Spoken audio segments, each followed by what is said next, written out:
Hello sob, selamat datang kembali di konten seru ya sepak bola bersama gua Nuno. So pastinya gue pengen membahas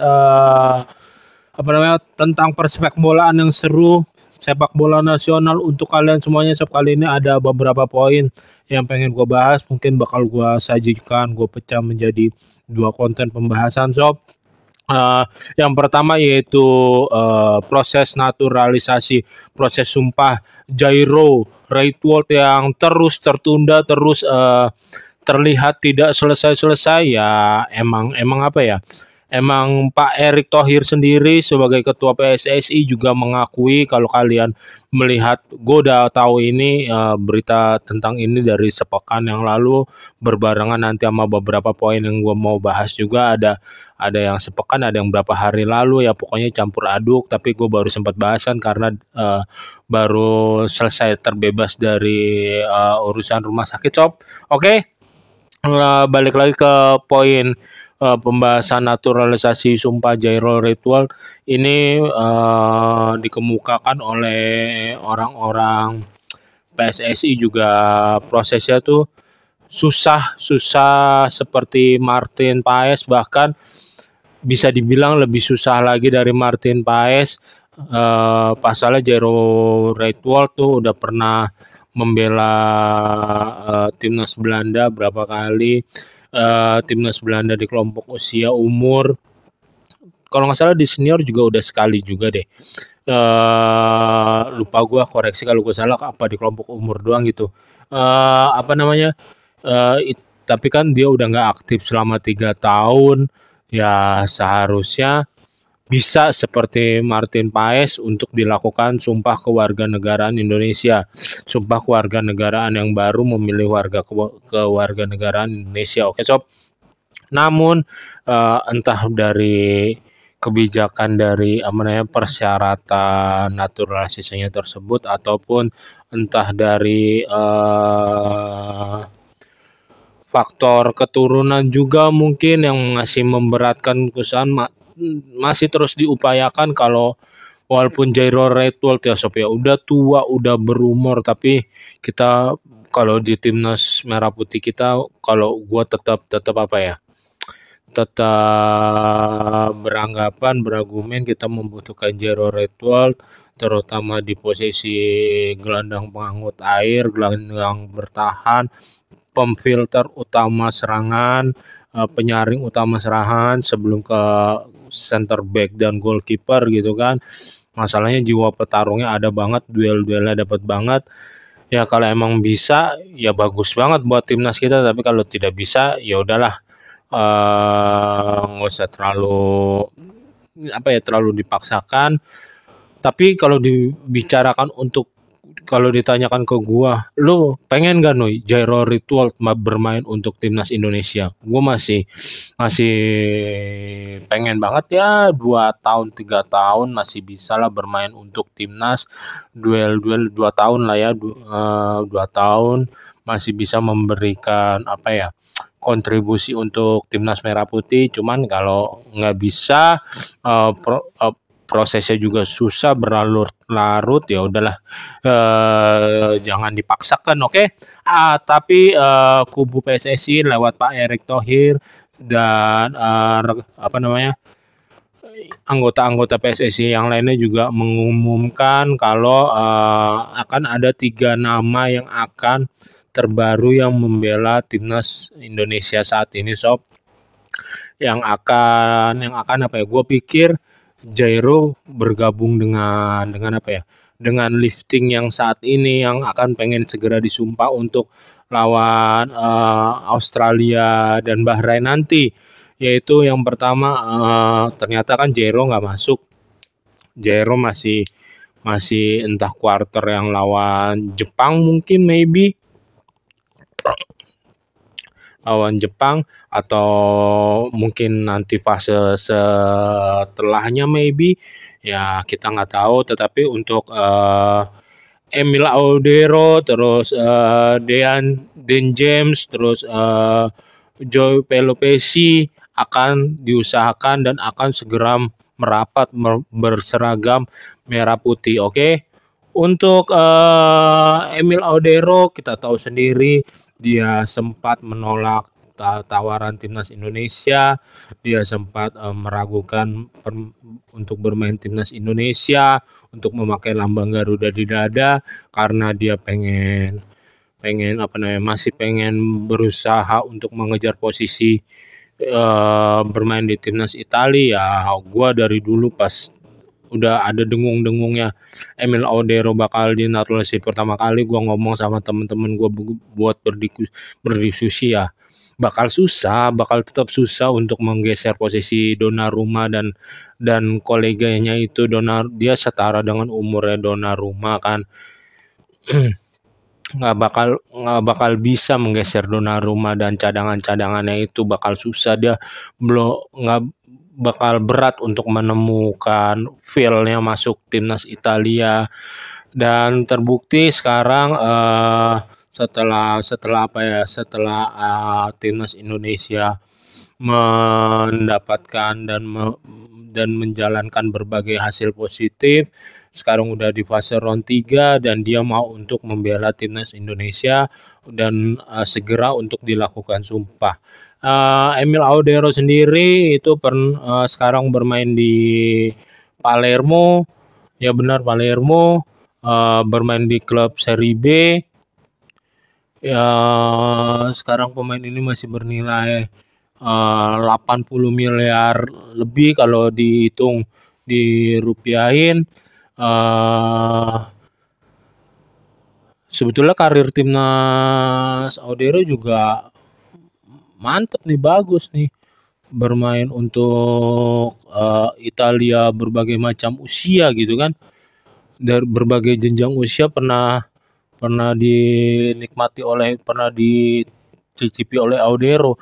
Ini buat persaingan bersama Martin Paes yang sangat-sangat bagus ya. Kalau Audero yang masuk bakal lebih sering, intinya ya Audero sesuai skill lah, tapi bukan tidak mungkin ketika kalau di atas kertas ya, kita berbicara di atas kertas ya lebih tinggi lebih memungkinkan Audero yang akan memasang Emiliano Audero yang berpenampilan sebagai inti. Dia pernah bermain untuk timnas kelompok umur U15, U16, U17, U18 ya, hampir semua kelompok Italia pernah dicicipi Audero juga.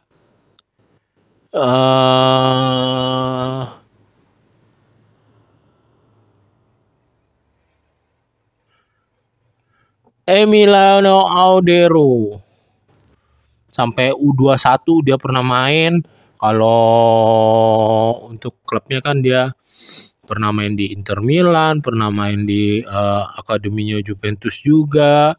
Dia akademinya Juventus dari U17, U19, Juventus, dia pindah ke Venezia, pindah balik lagi ke Juventus, terus ke Sampdoria, ke Juventus lagi, ke Sampdoria lagi, ke Inter Milan, Sampdoria, Como, dan sekarang bermain untuk Palermo. Ya wah, jam terbangnya udah lumayan kawakan lah di Italia. Walaupun menit bermainnya nggak banyak, tetapi ya levelnya udah Serie A bos, liga terbaik nomor 3 di dunia. Ya untuk bermain, kalau untuk di kalangan Asia aja mentalnya 70%, 80% bakal menyala di saat berseragam merah putih. Oke. Dan James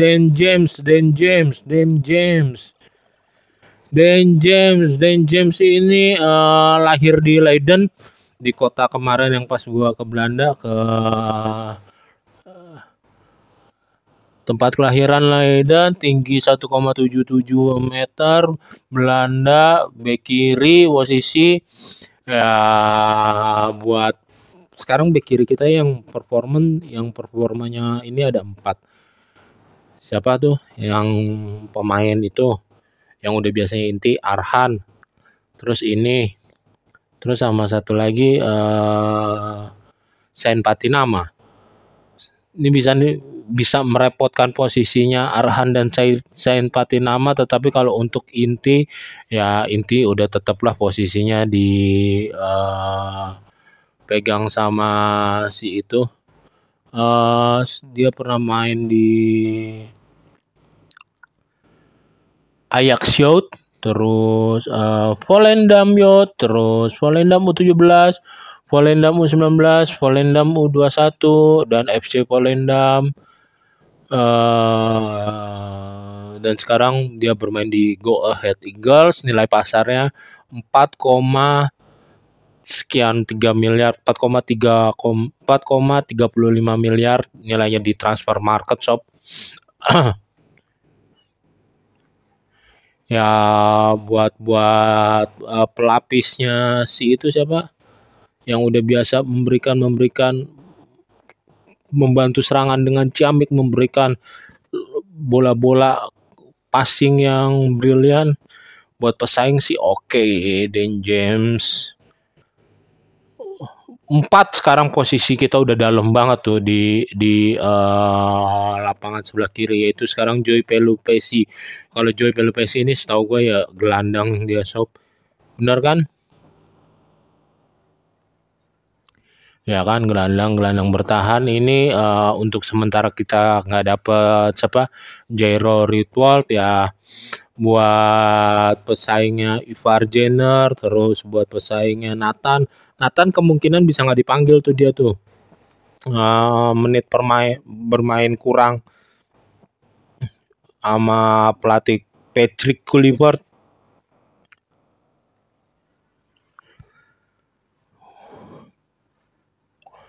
Gelandang bertahan, kaki kanan,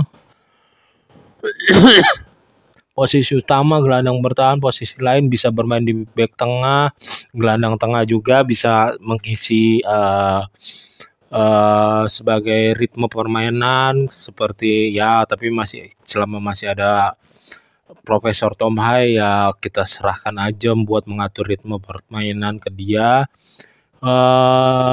Tim sekarang dia bermain di Liga Belgia kan, benar. Terus pernah main di Groningen juga, pernah bermain di Twente, terus FC Twente, pernah bermain di Heracles Almelo, terus Sheffield United, terus Giresunspor, terus FC Groningen lagi balik, terus sekarang ke Lommel SK.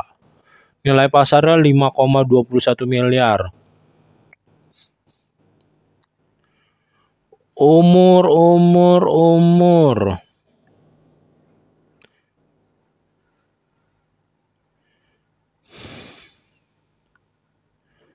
udah bermain 5 kali, golnya 0, umpan golnya sebagai gelandang bisa memberikan umpan gol juga nih si Joy Pelupesi. Umur 31 tahun ya, pengalamannya udah banyak sih, udah kenyang, tapi buat petarung ketika kita nggak mendapatkan Joy Ritwald ya lumayan lah, oke. Ya Ivar tetap harus dipanggil juga buat bersaing sama Ivar, keren juga supaya Ivar nggak nyaman, nggak dikit-dikit jail juga sob, oke. Untuk poin selanjutnya yaitu Coach Indra Safri diberhentikan dari pelatih kepala timnas U20 yang kemarin penampilannya benar-benar terseok-seok di Piala Asia. Ya itu harus diberhentikan karena emang kontribusinya kurang banget. Kontribusinya udah gue bahas juga di konten-konten sebelumnya.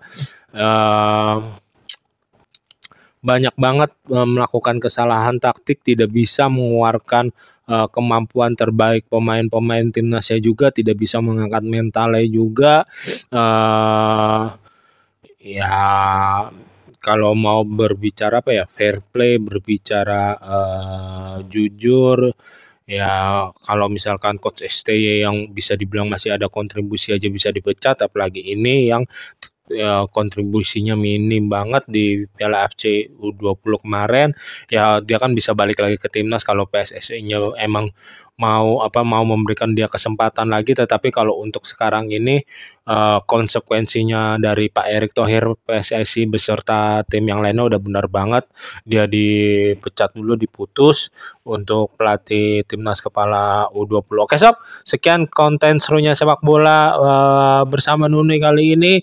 Jangan lupa untuk subscribe, comment, like, and share, and see you and bye-bye. Dan paling penting apa sob? Jaga kesehatan semuanya. Bye-bye.